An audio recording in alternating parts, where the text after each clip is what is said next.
देखिए, बजट वो है जो सनसनी वाला नहीं है। हमेशा बजट आता था, ये कम हो गया, वो ज़्यादा हो गया। इसमें इन्होंने थोड़ा स्थायित्व दिया है और फ्यूचर का विज़न दिया है। अब क्या है कि ज़्यादा ट्रांसपेरेंसी रहेगी, और इन्होंने कैपिटल पे ज़्यादा इन्वेस्टमेंट की बात जो कही है वो बहुत अच्छी बात है। तो कैपिटल में ज़्यादा ढांचागत इन्वेस्टमेंट ज़्यादा होगा तो ग्रोथ स्टोरी ज़्यादा रहेगी इंडिया की। प्लस कस्टम्स उन्होंने कुछ चीज़ों पे बढ़ा दिए ताकि एग्रीकल्चर प्रोड्यूस जो है इंडिया में ज़्यादा इजी रहे। और आत्मनिर्भर भारत पे ज़्यादा फोकस दिया है ताकि आत्मनिर्भर हमारी जो इंडस्ट्री है उन्होंने सोचा कि बाहर से लोग इंपोर्ट ना कर पाएँ, यहाँ ज़्यादा बनाए, इसलिए उनकी कस्टम ड्यूटी बढ़ा दी है। तो ये बहुत प्लस पॉइंट है। कॉटन पे उन्होंने 0 से 10% कर दिया, पहले 0% था। तो इस तरह से उन्होंने आत्मनिर्भर भारत पे ज़्यादा दिया है ताकि इंडिया सेल्फ रिलायंट रहे। अब यही चीज़ ऑल ओवर द वर्ल्ड चल रही है। हर कंट्री चाह रही है, पेंडेमिक की बात खास करके, कि ऐसा ना हो कल को कुछ ऐसा हो जाए कि बाहर से इंपोर्ट न कर पाएँ। तो सब कंट्रियाँ आत्मनिर्भर बनना चाह रही हैं। तो भारत तो शुरू से उसमें लगा हुआ है, कोई चेंज नहीं हुआ। इन्होंने टैक्सेशन स्लैब में तो समझिए कुछ बोला ही नहीं। हाँ, उन्होंने बस ये बताया जो सीनियर सिटीजन है उनको रिटर्न नहीं फाइल करना पड़ेगा, जो पेंशन आता है इंटरेस्ट इनकम रिटर्न नहीं फाइल करना पड़ेगा।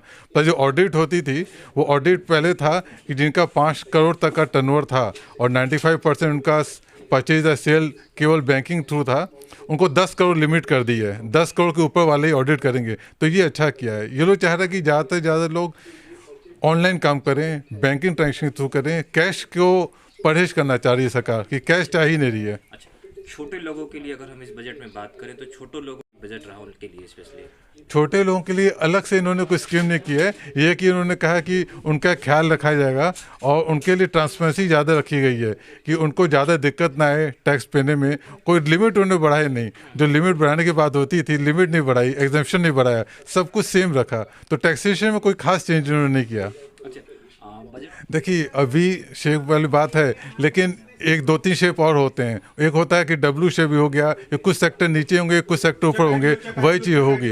अब कुछ सेक्टर तो आपके आगे चलेंगे, जो ऑनलाइन वाले हैं खास करके, वो ज़्यादा बढ़ेंगे। कुछ सेक्टर तो पीछे चले जाएंगे जिसमें लोगों को नुकसान होगा। अच्छा हेल्थ सेक्टर को लेकर हेल्थ पे इन्होंने अपना बजट लास्ट टाइम से काफ़ी बढ़ा दिया है, तो हेल्थ पे तो पूरा ध्यान दे रहे हैं। और वैसे भी साल भर बीच बीच में जब जब हेल्थ की जरूरत पड़ रही है तो उसमें पैसा देते जा रहे हैं बीच बीच में।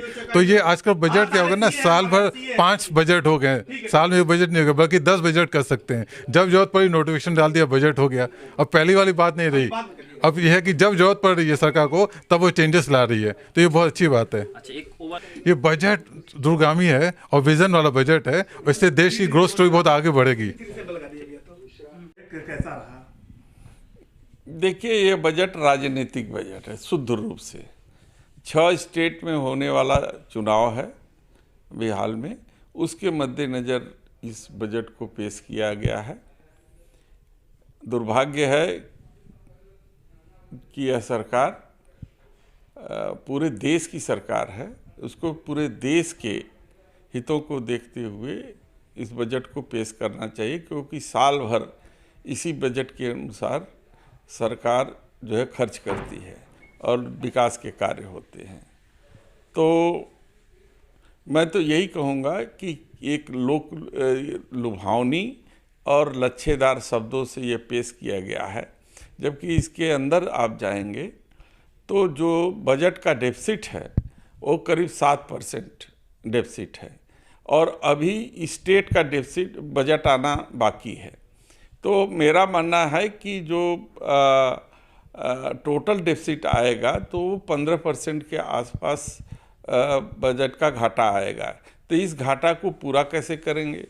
इस घाटा को पूरा करने के लिए उन्होंने संकेत दिया है कि जो लाभकारी संस्थाएं हैं, जैसे LIC है, अब LIC में अभी तक 49% तक विनिवेश किया गया था प्राइवेट सेक्टर के लिए, लेकिन अब उसको 74% तक बढ़ा दिया गया है। ये लगभग 25% का जो विनिवेश होगा उसे लाखों करोड़ रुपए की आमदनी होगी, और ये प्राइवेट सेक्टर को चला जाएगा। जो अभी सरकार के नियंत्रण में था तो अब वो प्राइवेट के नियंत्रण में चला जाएगा। इससे ये होगा कि इसमें काम करने वाले लाखों को जो हमारे देशवासी हैं वो बेरोजगार होने का संकट रहेगा उनके सामने।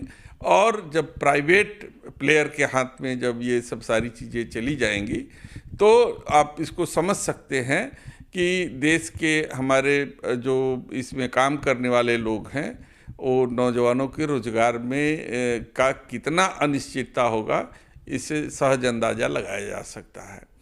अब उन्होंने निवेश के लिए उन्होंने एयरपोर्ट कई सेक्टर माने उन्होंने कहा कि जितने भी जो है कि छोटे शहर हैं, उन छोटे शहरों में जो एयरपोर्ट बने हुए हैं उसको भी प्राइवेट सेक्टर में देने की बात, अभी तक तो बड़े शहरों को उन्होंने दिया है, अब छोटे शहरों को भी प्राइवेट सेक्टर में देने की बात कर रहे हैं। विनिवेश के नाम पर ये इस देश की जनता को गुमराह करना चाहते हैं और इस देश को प्राइवेट के हाथों में वो देना चाहते हैं पूरी जो है। तो जनता को समझ आ जाना चाहिए। अभी उन्होंने 4% डीजल के दाम बढ़ा दिए किसानों के सेस के नाम पर। अब 4% आप मान लीजिए 4 रुपये प्रति लीटर के हिसाब से यदि डीजल के दाम बढ़ेंगे तो आप अंदाज़ा लगा सकते हैं जो ट्रक के भाड़े हैं, जो ट्रैक्टर से जो किसानों की खेती होती है, जो किसान डीजल का उपयोग सिंचाई के लिए करता है, जो अन्य अपनी किसानी के काम के लिए करता है, तो उसका लागत मूल्य बढ़ जाएगा।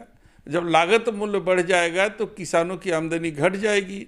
अक्का एक तरफ कह रहे हैं किसानों की आय हम दोगुना करेंगे और दूसरी तरफ डीजल के दाम बढ़ने से उनकी जो आमदनी आज के डेट में है वो भी घट जाएगी। तो आप किसको गुमराह कर रहे हैं? इस देश की जनता को गुमराह कर रहे हैं। यह सरकार सूट बूट की सरकार है, ये बड़े लोगों को फ़ायदा पहुंचाने वाली है और इससे middle class, lower middle class, किसान ये सब निराश हैं इस बजट से। ठीक है, नाम बताइएगा। माइसेल्फ ऋषभ जायसवाल। ऋषभ जी, बजट कैसा रहा 2021 का?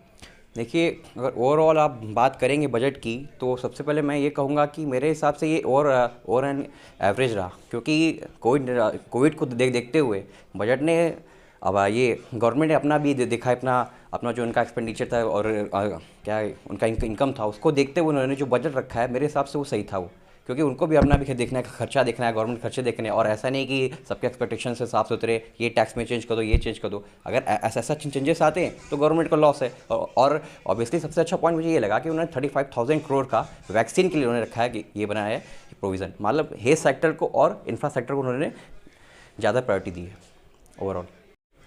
परिचय दीजिएगा। Myself Gaurav Yadav, CA final student.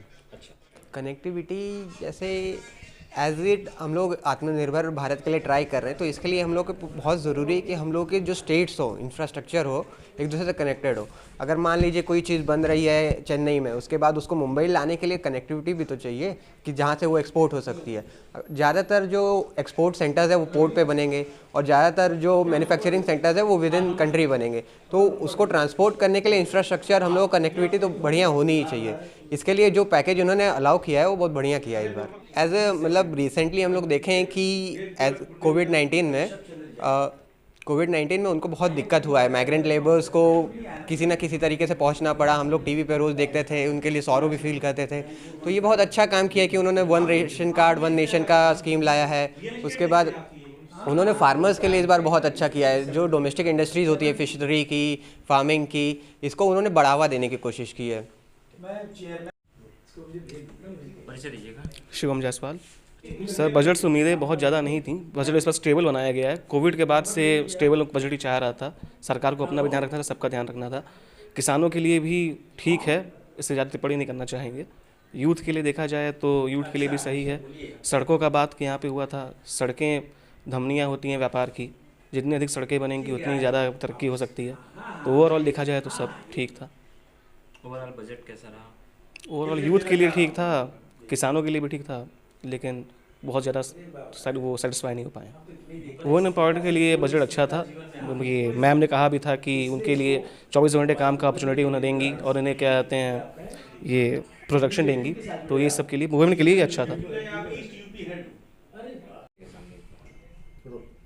नाम बताइएगा। शाश्वत शर्मा। क्या करते हैं आप? मैं CA फाइनल का स्टूडेंट हूँ। अच्छा जी। एज ए स्टूडेंट आप इस बजट को किस नज़रिए से देखते हैं?